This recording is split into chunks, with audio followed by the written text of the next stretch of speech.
Now that you have seen the entire Tai Chi fundamentals form, let's analyze the movement patterns of the first section more closely. The first and most important elements of Tai Chi practice are posture and breathing. First of all, the basic Tai Chi posture emphasizes natural alignment with an uplift at the head, shoulders relaxed, knees unlocked, and both feet flat on the ground, shoulder width apart. Tai Chi is practiced with a focus on diaphragmatic or belly breathing. This is a basic, natural breathing pattern. Inhale, the abdomen relaxes and expands. Exhale, it contracts. Shallow breathing patterns reduce oxygen intake and contribute to anxiety. In our natural deep breathing pattern, the lungs fill completely with air and bring oxygen more completely to every cell. Natural diaphragmatic breathing bathes the inner organs with vital energy. The entire Tai Chi form is done with relaxed arms. One way to practice this is with arm swinging. Many people hold tension in their neck and shoulders and may benefit greatly from practicing this movement. Help clients release tension by cradling the arm until it relaxes. Arm swinging bathes the shoulder joint with synovial fluid and stimulates the lymph glands located under the arm. This may be helpful after shoulder surgery or for anyone who has arthritis or a frozen shoulder. It can be the next progression from the standard Codman's exercise, which is done with gravity eliminated. By standing upright, this movement works more against gravity and helps loosen the shoulder. It can be of great benefit to older adults who can lose normal arm swing during gait. Crane Takes Flight is based on ancient Qigong exercises inspired by animal movements. It is preparation for all Tai Chi movements and involves a slight bend in the knees.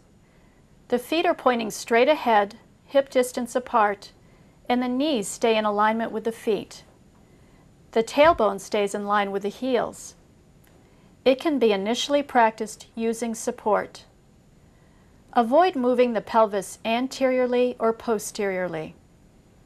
The pelvis should remain in a neutral position with the trunk upright.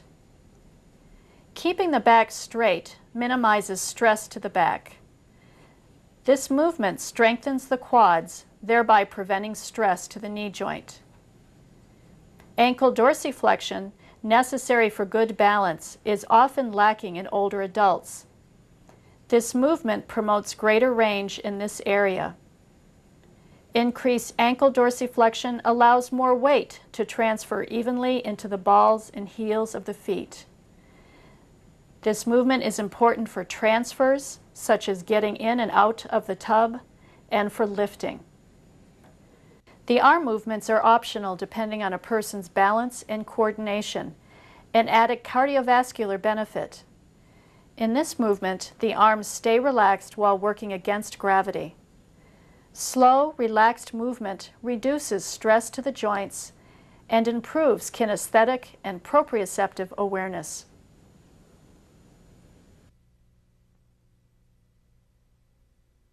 Next is the stable and open move. In this movement, which occurs in transitions in Tai Chi, one leg remains stable as the other rotates externally.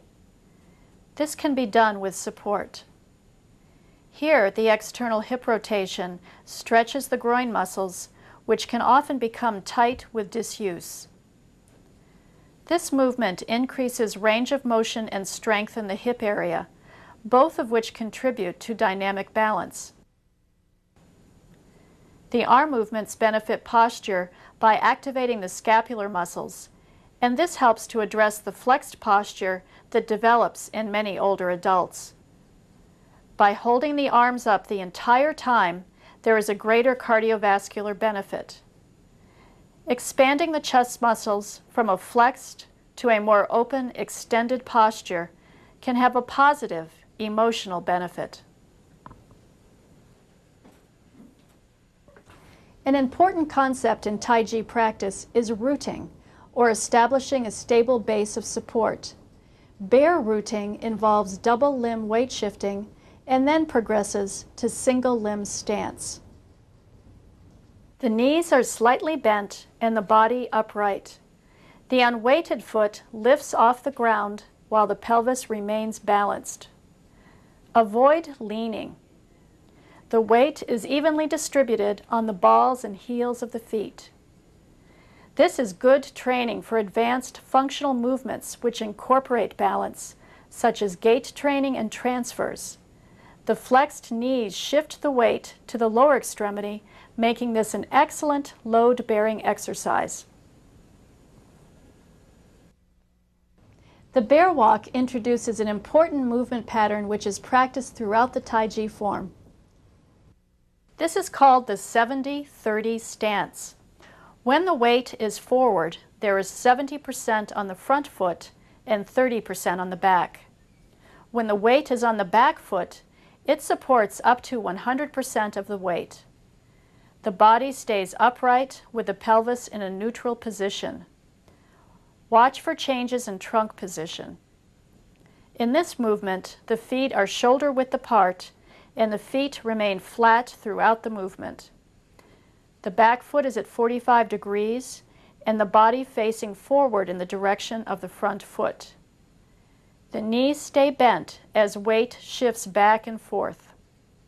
When shifting forward, the front knee does not move ahead of the front toe. This movement provides good practice in anterior-posterior weight shifting, an important component of gait training. It represents a more advanced stage in the hierarchy of motor development. With feet remaining flat throughout the movement, the weight shift promotes increased ankle range of motion and facilitates lengthening of the calf muscles. The thighs are strengthened as they work through a shortened range. Adding the crane arms activates the shoulder flexors in an anti-gravity position. Synchronizing the breath with the arms, inhaling as they are raised and exhaling as they are lowered, contributes to greater relaxation.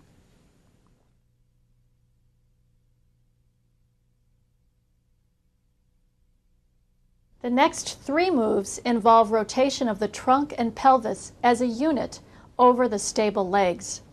These movements represent a more advanced progression and involve a separation of the lower and upper body. The basic bear is the most common Tai Chi warm-up.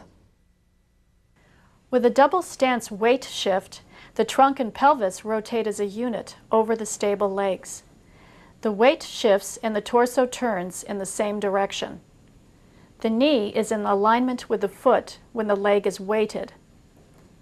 If the groin or pelvis are tight, there may be a tendency to lean. Another problem is rotating the ribs and not the pelvis. Arms stay relaxed, swinging in more of a circular motion because of the torso movement. The movement of the pelvis over stable legs is a powerful wind-up motion in many sports activities. When done repetitively, it loosens that area and may increase circulation to the hip joint, which tends to have a poor blood supply.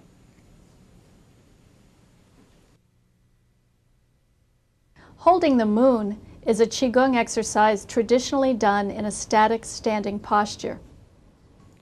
As you continue to weight shift and rotate, position the arms in front of the body as if holding a ball. The hands should stay in midline.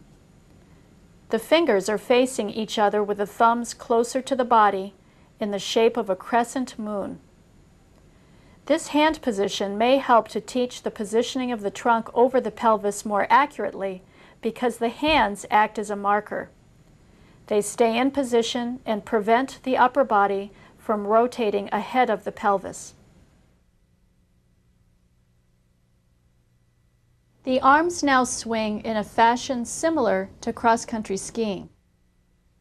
Start with the arm position from the arm swing movement and then move the arms in opposition. This can be a difficult move to coordinate. The reciprocal arm movement is a natural pattern in ambulation and is often lacking in the elderly.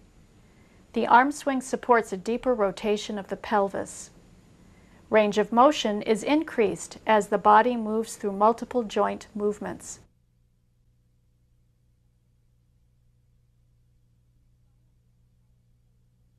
These final movement patterns are the most advanced in terms of balance and coordination. The flying crane involves performing single limb stance in continuous motion. The supporting foot is at a 45-degree angle. The stable knee is bent and the weight is evenly distributed over the foot. The unweighted or empty leg is lifted to the front, using the toes for balance.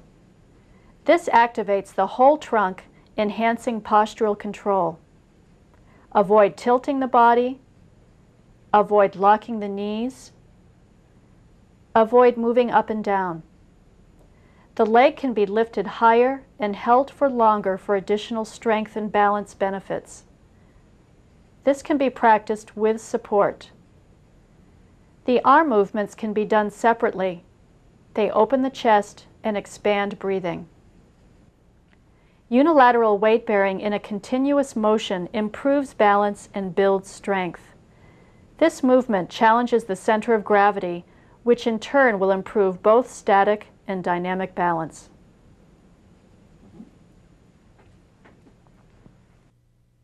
The softball pitch or bowling move combines the bear walk with trunk rotation.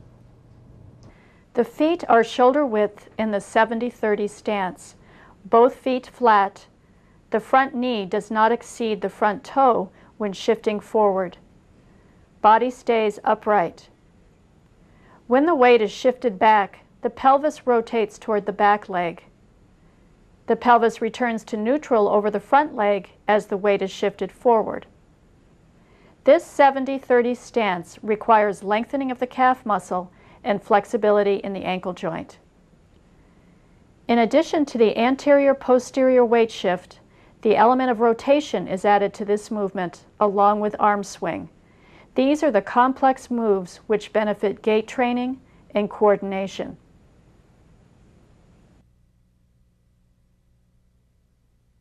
The dancing crane is a progression from the flying crane and requires the most joint range and muscle flexibility of the hip and groin.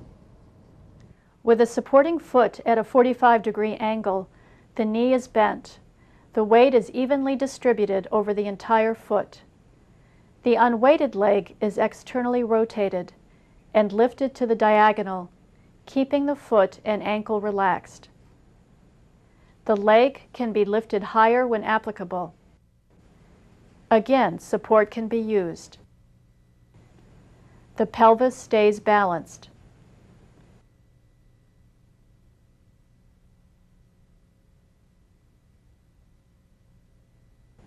Adding the arm movements contributes to the cardiovascular as well as the emotional benefit of this movement. Performing these balance movements exercises the center of gravity. In other words, they are preparation for actual challenges in balance.